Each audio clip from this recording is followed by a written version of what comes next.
प्यारे दोस्तों नमस्कार। तो स्वागत करता हूं आप सभी का हमारे इस YouTube channel all in one classes में। तो दोस्तों आज के इस वीडियो में बात करने वाला हूं मैं क्लास 12th का जो भौतिकी शास्त्र का एग्ज़ाम होने वाला है मंथली, आज के दिन मैं आप सभी को बताऊंगा उसका पूरी ऑब्जेक्टिव आप लोग कैसे उसको सॉल्व कीजिएगा। तो चलिए हम वीडियो को शुरू करते हैं। तो दोस्तों यहाँ एक जो आंसर है, एक क्वेश्चन कर रहा है कि आर त्रिज्या और एन फेरो वाली किसी वृत्ताकार कुंडली जिसमें धारा I प्रवाहित हो रही हो उसके केंद्र में चुंबकीय क्षेत्र क्या होगा। तो वो जो होगा N और R के होगा, क्या होगा, इसका राइट आंसर बी हो जाएगा। चलिए यहाँ पे अगला क्वेश्चन कह रहा है कि एक 5T वाला चुंबकीय क्षेत्र बराबर होता है, तो ये किसके बराबर होता है, तो इसका right answer option number A हो जाएगा, वो 5 वेबर मीटर स्क्वायर के। फिर कहता है 3 नंबर क्वेश्चन, आर त्रिज्या के वृत्तीय पथ पर एक समान चाल भी से घूमते हुए इलेक्ट्रॉन एक चुंबकीय द्विध्रुव आघूर्ण बराबर होगा। इसका चुंबकीय द्विध्रुव आघूर्ण बताना है, तो इसका जो राइट आंसर हो जाएगा ऑप्शन नंबर ए सही हो जाएगा, EV/2 हो जाएगा। तो चलिए 5 नंबर का हम लोग आंसर बता देते हैं। तो 5 नंबर कह रहा है कि किसी लंबे सीधे धारावाही चालक से प्रवाहित विद्युत धारा क्या होगी यदि तार से 10 सेंटीमीटर दूरी पर उत्पन्न चुंबकीय क्षेत्र 2 MT हो। तो इसका जो राइट आंसर हो जाएगा 5 का ऑप्शन नंबर बी हो जाएगा, यानी कि 1000 यूनिट हो जाएगा। चलिए अगला क्वेश्चन को देखते हैं। यहाँ पे 6 नंबर प्रश्न आया कि चुंबकीय क्षेत्र बी में स्थित एम चुंबकीय आघूर्ण वाले धारापाश द्वारा अनुभूत बल आघूर्ण टाउ का मान होगा। तो इसका क्या मान होगा, तो 6 का जो राइट आंसर हो जाएगा ऑप्शन नंबर ए हो जाएगा, टाउ बराबर क्या एम वेक्टर गुना बी वेक्टर हो जाएगा। चलिए 7 नंबर क्वेश्चन को हम लोग पढ़ते हैं। 7 नंबर जो हमारा क्वेश्चन कर रहा है वो कहता है कि गैल्वेनोमीटर में शंट का व्यवहार किया जाता है। गैल्वेनोमीटर में शंट का व्यवहार किस लिए किया जाता है, तो 7 का जो राइट आंसर हो जाएगा क्या हो जाएगा, देखिए इसमें क्या रखा है, उसका प्रतिरोध बढ़ाने के लिए, उच्च धारा से टूटने के लिए। तो इसका जो राइट आंसर हो जाएगा 7 का बी हो जाएगा, यानी प्रतिरोध क्या करने के लिए, बढ़ाने के लिए गैल्वेनोमीटर में शंट का व्यवहार किया जाता है। यहाँ पे अगला जो कह रहा है वो कहता है कि स्व प्रेरकत्व का ऐसा ही मात्रक, स्व प्रेरकत्व का ऐसा ही मात्रक क्या है, तो इसका ऐसा ही मात्रक क्या होता है, तो 10 का जो राइट आंसर हो जाएगा ऑप्शन नंबर बी हो जाएगा, वोल्ट हो जाएगा। चलिए इतना में आप सभी को दिक्कत नहीं है। चलिए अगला देखते हैं।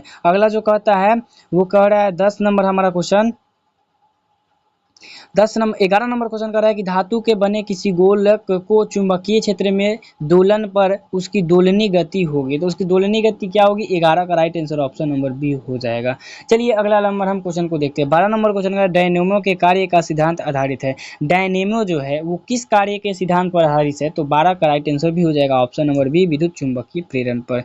चलिए अगला जो क्वेश्चन कर रहा है, चलिए 14 नंबर क्वेश्चन कर रहा है कि एक चुंबक एक बंद चालक के निकट स्थित है, चालक में धारा उत्पन्न की जा सकती है यदि, तो 14 नंबर का आंसर क्या होगा, तो 14 नंबर को छोड़ देना है, 15 नंबर पे देखना है। 15 नंबर कह रहा है बी नंबर की किसी धारावाही प्रेरित से संबंध चुंबकीय ऊर्जा यू तथा प्रवाहित धारा आई के बीच संबंध है, तो इसमें संबंध बताना है, तो 15 का right answer option number B हो जाएगा। चलिए अगला हम लोग देखते हैं।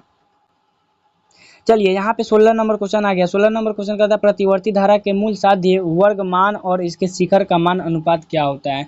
तो 16 का जो राइट आंसर हो जाएगा ऑप्शन नंबर ए हो जाएगा, ध्यान से रखिएगा, √2 होता है। फिर देखिए 17 नंबर क्वेश्चन कह रहा है कि आभासी धारा बराबर होती है। आभासी धारा बराबर क्या होती है, तो 17 का right answer option number C हो जाएगा, शिखर धारा बटा का √2 होता है।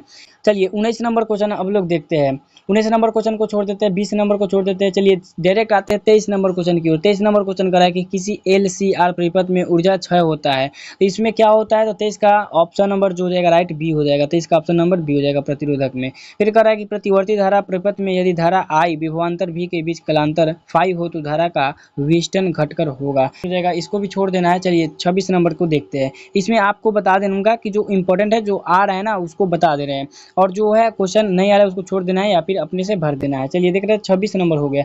26 नंबर क्वेश्चन कह रहा है कि निम्नलिखित में कौन सबसे अधिक आवृत्ति की विद्युत चुंबकीय तरंगे है, तो 26 का जो राइट आंसर हो जाएगा ऑप्शन नंबर ए हो जाएगा, गामा किरणें। चलिए 27 का क्या हो जाएगा, 27 का सी हो जाएगा। चलिए अगला क्वेश्चन को देखते हैं। चलिए 28 नंबर क्वेश्चन कर रहा है विद्युत चुंबकीय तरंग के संचरण की दिशा होती है, तो इसका जो राइट आंसर हो जाएगा ऑप्शन नंबर क्या हो जाएगा, तो 28 का जो ऑप्शन नंबर डी हो जाएगा, यानी वेक्टर ए गुना वेक्टर बी के समांतर होते हैं। 30 नंबर जो क्वेश्चन कर रहा है सी हो जाएगा 30 का आंसर, इसकी तीव्रता पर, यानी द्रव्यमान माध्यम में विद्युत चुंबकीय तरंग की चाल निर्भर करती है इसकी तीव्रता पर। चलिए मैं उम्मीद करता हूँ कि आप सभी को सब समझ में आ गया होगा, और ये जो आपको दिख रहा है वो आपका क्या है, सब्जेक्टिव है, तो सब्जेक्टिव में आप लोग जो जो करिएगा वो हो जाएगा। चलिए मैं फास्ट पार्ट से जिसका आंसर मिला है मैं उसका आंसर आप सभी को बता दिया हूँ, और आप सभी जो है मैं उम्मीद करता हूँ कि आप सब बहुत ही अच्छे ढंग से आप लोग क्या करेंगे, एग्जाम को बहुत अच्छे से क्लियर करेंगे। मिलेंगे अगले वीडियो में, तो जय हिंद जय भारत।